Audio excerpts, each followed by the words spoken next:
Estonia shields itself from the Russian threat. We could hold out for a couple of weeks until the Allies arrive.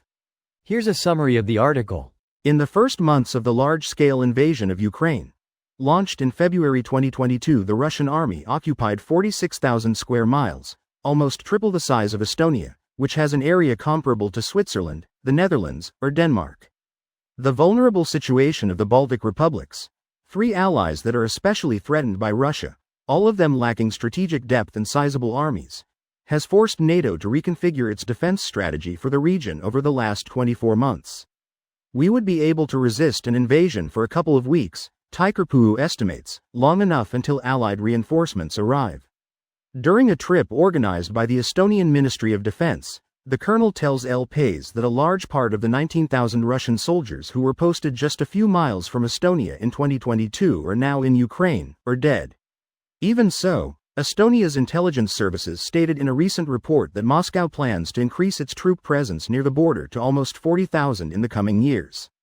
In September 2014, coinciding with the NATO summit in Wales, during which leaders discussed plans to protect Eastern European allies after the illegal annexation of the Ukrainian peninsula of Crimea, an Estonian police officer was kidnapped at the border by agents from Russia's Federal Security Service.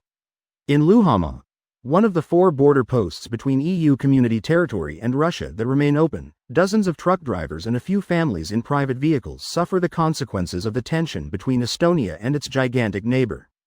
A couple of days earlier, in the north, Russian border guards removed 25 buoys marking the boundary along the Narva River from Estonian waters. In addition to doubling military spending, Estonia is one of the allies that has donated the most aid to Ukraine. This post received a score of 6,400, with an upvote ratio of 97%. Here are the top comments in response to this article. The quick arrival of NATO air support is behind Poland's calculus to massively build up its ground forces. Over 1,000 modern MBT would be at least a massive speed bump, and with NATO air quite likely a movable. Yeah, this isn't Ukraine.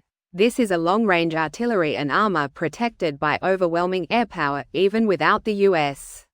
As an American one, I'm glad our European allies are building up because unfortunately domestic politics here have proven that. Well, quite frankly, as much as I hate to say it, we might not end up being a faithful ally moving forward.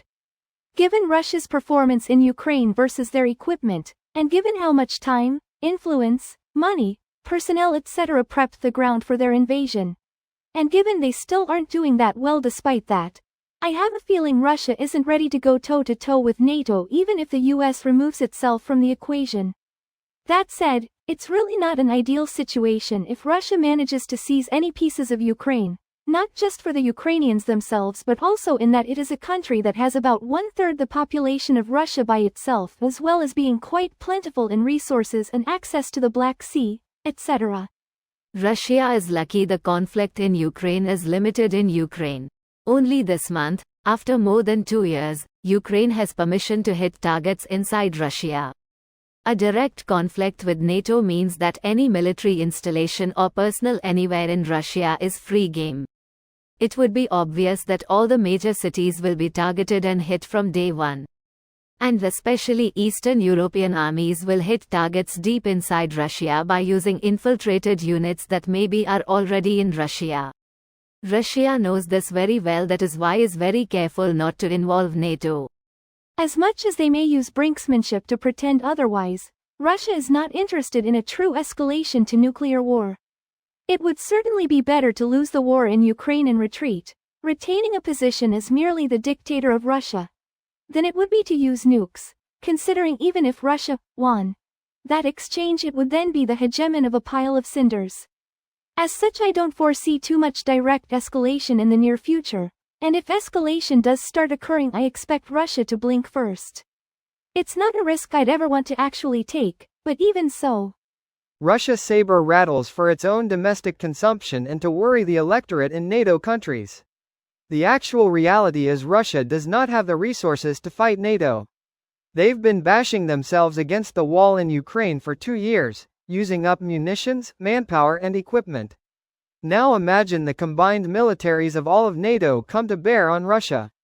Not only are a good number of European countries fairly well equipped with arms and armor that outclass most of what Russia is operating with right now, but unlike Ukraine, NATO would not have a problem with bombing military targets within Russia if NATO was attacked.